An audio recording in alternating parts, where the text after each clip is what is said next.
आपण पाहत आहात सुपरफास्ट 24 तास न्यूज, बातम्यांचा खरा वेग. अत्यंत प्रचंड मताधिक्याने आपण निवडून आलात आणि जनतेने आपल्याला स्वीकारलं. काय प्रतिक्रिया आहे तुमची?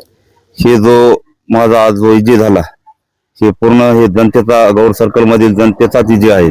त्यांच्यामुळे मी या ठिकाणी, मला त्यांनी जिल्हा परिषदला सभागृहामध्ये पाठवण्याचं काम केलं. त्या माध्यमातून मी 5 वर्ष या जनतेची एक सालगडी म्हणून सेवा करण्याचं काम करेल. या ठिकाणी रणनीती जी आखली होती आपण निवडून येण्यासाठी ती फार चर्चेचा विषय ठरली जिल्ह्याभरामध्ये. ज्या पद्धतीने आपण प्रचार यंत्रणा राबवली ती सुद्धा वाखवण्याजोगी होती. आणि हे कसं साध्य केलं तुम्ही? ही निवडणूक माझ्या गौर सर्कल मध्ये जनतेनंच हातामध्ये घेतली होती. ही जनतेनं ठरवलं होतं. एक हे सामान्य कुटुंबातला कार्यकर्ता या ठिकाणी सभागृहामध्ये पाठवायचं काम ही जनतेने केलं. आणि यापुढे सुद्धा जनतेच्या मी सेवेमध्ये 5 वर्ष राहील.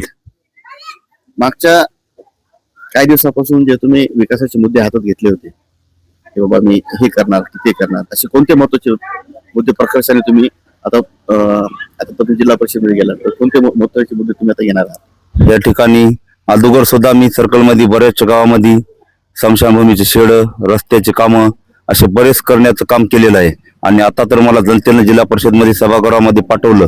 त्या माध्यमातून मी जास्तीत जास्त निधी आणून सर्कल मधील राहिलेल्या गावामधील स्मशानभूमीचे शेड, शिशी नाली असो, शिशी रोड असो, शेतरस्ते असो आणि जनतेची जिल्हा परिषदेच्या शाळाचा आरोग्याचा फार मोठा आणि विशेष करून रस्त्यांचा फार मोठा प्रश्न आहे आपल्याला. आरोग्याचा तर प्रश्न आहे. आरोग्याचे सुद्धा कामं करण्याचं काम या ठिकाणी करेल.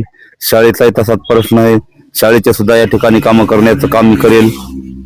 पुन्हा शेतरस्ते असोत, प्रत्येक जो काही आमच्या सर्कल मध्ये विकास झालेला नाही तो विकास भरून काढण्याचं काम मी 5 वर्षामध्ये करण्याचं काम करेल. आपण पाहिलं मागच्या काही दिवसामध्ये की सर्व जाती धर्मातील लोक आपल्याला जुडले.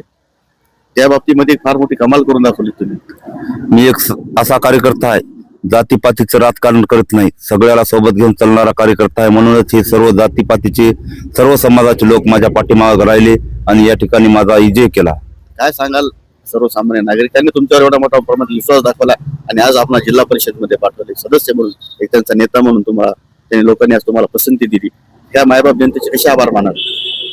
या सर्कल मधील मायबाप जनतेचा माझा विश्वास होता की हे माणूस काहीतरी सर्कल मध्ये करील. त्यामुळे त्यांनी माझ्या सोबत राहून सर्वांनी मला या ठिकाणी विजय केलं. आणि मी त्यांचा 5 वर्ष त्यांचा सेवेमध्ये राहून त्यांचं काम करण्याचं काम या ठिकाणी करेल. महाराष्ट्र राज्याचे उपमुख्यमंत्री नेते अजितदादा पवार हे मुंबईहून बारामतीमध्ये जिल्हा परिषदच्या सभेनिमित्त येत होते आणि त्या ठिकाणी त्यांचा अपघात झाला. अपघातामध्ये ते आज आपल्यातून निघून गेले आहेत आणि त्यांना मी आज भावपूर्ण श्रद्धांजली वाहतो.